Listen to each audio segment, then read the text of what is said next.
기도하겠습니다. 하나님 아버지, 새로운 한 날을 허락해 주심을 감사합니다. 또 이 아침에 저희들 하나님 전에 불러주셔서 또 예배로 하루를 열게 하심을 또한 감사드립니다.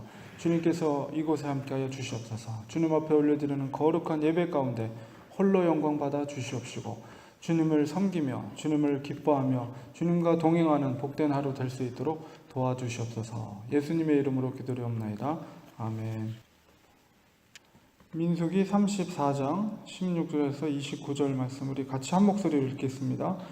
여호와께서 또 모세에게 말씀하여 이르시되 너희에게 땅을 기업으로 나눌 자의 이름은 이러하니 제사장 엘르아살과 눈의 아들 여호수아니라.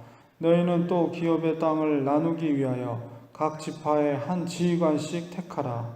그 사람들의 이름은 이러하니 유다 지파에서는 여분네의 아들 갈렙이요, 시므온 지파에서는 암미후세 아들 시므엘이요, 베냐민 지파에서는 기슬론의 아들 엘리다시요, 단 자손 지파에서는 지휘관 요글리 아들 붓기요, 요셉 자손 중 므낫세 자손 지파에서는 지휘관 에봇의 아들 한니엘이요, 에브라임 자손 지파에서는 지휘관 십단의 아들 그무엘이요, 스불론 자손 지파에서는 지휘관 바르낙의 아들 엘르사반이요, 이사갈 자손 지파에서는 지휘관 아산의 아들 발디엘이요, 아셀 자손 지파에서는 지휘관 슬로미의 아들 아히우시오, 납달리 자손 지파에서는 지휘관 암미후세 아들 부다엘이니라 하셨느니라.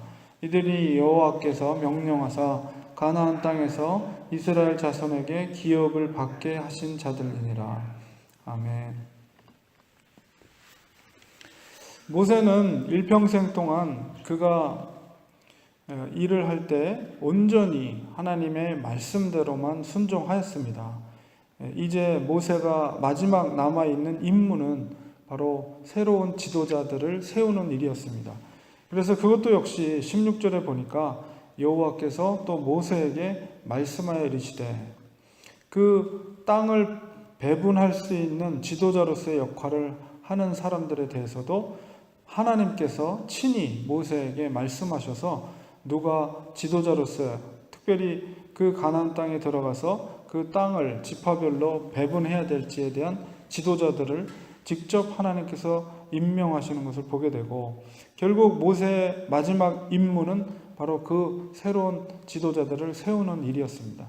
그래서 결국은 총 지휘자는 2명이었죠. 그래서 너희에게 땅을 기업으로 나눌 자의 이름은 이러하니 제사장 엘르아살과 눈의 아들 여호수아니라. 그래서 엘르아살은 아론의 아들 엘르아살 대제사장이었던 엘르아살이 종교적인 제사의 역할을 감당하는 종교적인 지도자로서의 리더와 또 눈의 아들 여호수아.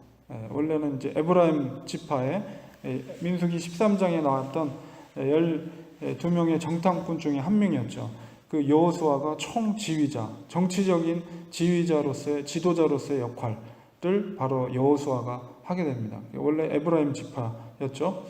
그리고 나머지 이제 여기에 기록되어 있는 것을 숫자를 세보면 10개 지파밖에 없거든요. 그래서 12지파인데 왜 10개밖에 없는가라고 했을 때는 그 요단강 동편에 이미 3개 지파죠. 르우벤과 갓 지파가 이미 땅을 이제 가졌기 때문에 그 2지파는 제외되고 이제 므낫세 반지파, 이제 23절에 므낫세 지파이지만 이건 반지파예요. 그래서 므낫세 반지파와 르우벤 갓 지파는 요단 동편의 땅을 이미 차지했기 때문에 그 지휘자들은 언급이 되어 있지 않습니다. 그러나 이제 앞으로 이제 요단강을 건너가서 땅을 이제 정복하면서 배분 받아야 될 때 지도자가 필요했기 때문에 바로 10개의 지파, 므낫세 반지파를 포함해서 10개의 지파가 언급되고 있습니다. 그리고 이제 13장에 있는 그 지도자들과 비교했을 때 또 다른 점은 뭐냐면 이제 지도자 이름이 다 바뀌었죠. 여호수아 갈렙만 제외하고. 그래서 여호수아는 총 지도자가 되었고, 이제 갈렙이 이제 유다 지파의 여전히 지도자로서 거의 80세가 된 나이임에도 불구하고 유다 지파의 지도자로서 갈렙이 임명이 되게 됩니다. 그리고 이제 순서상으로도 볼 때 이제 다른 그 13장에서는 13장이나 지파를 계수할 때나 이 순서에 있어서는 항상 이렇게 태어난, 지파 중에서도 태어난 형제 순서로 이렇게 되어 있는 반면에 여기에 있는 기록되어 있는 순서는 그 태어난 순서가 아니라 남쪽으로부터 북쪽에 이르는 땅을 배분한 순서대로 이제 이름이 기록되어 있어요. 사실은 근데 유다 지파, 시므온 지파 중에서는 시므온이 가장 남쪽에 있는 땅을 차지했음에도 불구하고 유다 지파를 제일 먼저 언급한 것은 그만큼 탁월함을, 유다 지파가 탁월함을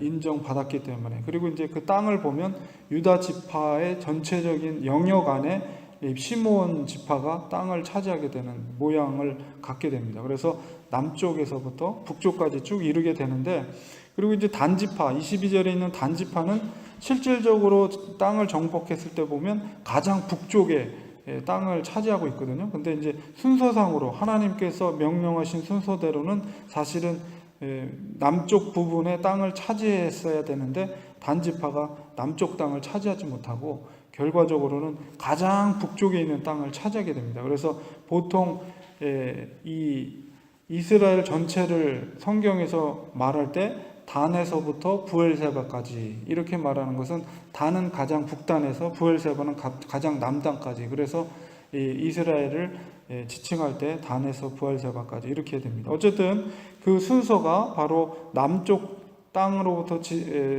땅을 정복한 순서부터 북쪽까지 이렇게 순서가 되어 있다는 것. 그 다음에 이제 독특한 것은 그 지파들의 지휘자의 이름들이 보통 사람의 이름이 그 사람의 전체 일생과 많이 연관이 돼 있죠. 그 사람이 어떤 특징을 갖고 어떤 삶을 살 것인가에 대한 것은 그 사람의 이름이 이제 의미가 중요한데, 여기에 있는 세워져 있는 지도자들의 이름이 독특하게도 하나님과의 관계를 다 의미하고 있어요. 그래서 이제 물론 갈렙, 여호수아는 엘르아살이라는 뜻은 하나님은 도우시는 자다 이런 뜻이고, 여호수아는 예수님과 같은 이름이죠. 여호와는 구원이 되신다 그런 뜻이고, 갈렙은 담력 이런 뜻을 갖고 있습니다. 그리고 시몬 지파의 스무엘은 엘이라는 것은 하나님이라는 뜻이죠. 그래서 하나님이 들으셨다 이런 뜻을 갖고 있고, 베냐민은 엘리닷은 하나님이 사랑하셨다 그런 뜻이고, 단 지파의 붓기는 여호와의 입이라는 뜻입니다. 그 다음에 므낫세 반지파의 한니엘은 하나님의 은혜라는 뜻이죠.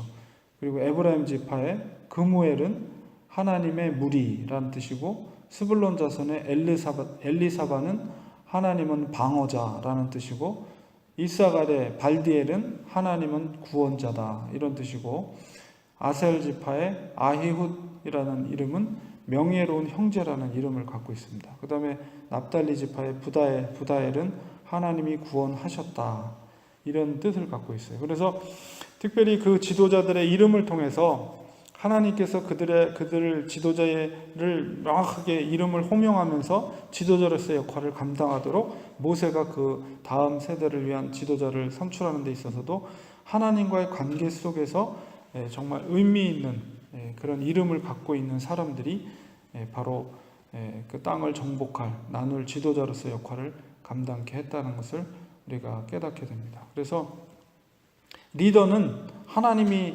세우신 사람들입니다. 그렇기 때문에 하나님이 세우셨기 때문에 그들의 권위를 인정하고 또 협력하는 것이 옳죠. 그렇지만은 그들도 역시 사람이기 때문에 그 한계를 인정하고 서로 이해하며 또 사랑으로 너그러움으로 또 기도하면서 도와주어야 하는 그런 역할에 있는 사람들이 지도자이다라는 것을 우리가 또한 생각하면서 신약적인 말씀 속에서도 그런 원리를 이야기하고 있습니다. 그래서 이 속에서 이제 그런 이 성경에 기록되어 있는 것들이 아무 어떤 원리나 원칙이 없이 기록된 게 아니라 우리가 깊이 있게 연구하다 보면 분명한 어떤 룰과 원칙에 의해서 모든 것들이 다 기록이 되어 있어요. 그래서 우리가 조금 어렵지만 조금 더 연구를 해보면 왜 이런 순서로 되어 있고 왜 이런 이름들이 올라가 있는지, 이런 것들이 다 모세가 그것을 다 의미를 생각하면서 그 책을 기록한 것입니다. 그래서 이 말씀 속에서 하나님이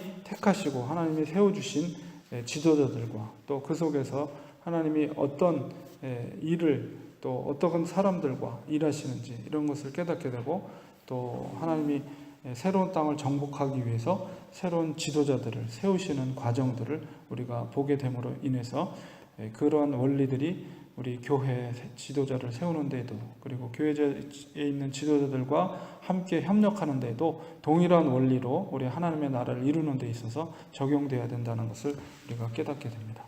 다시 한번 기도하겠습니다.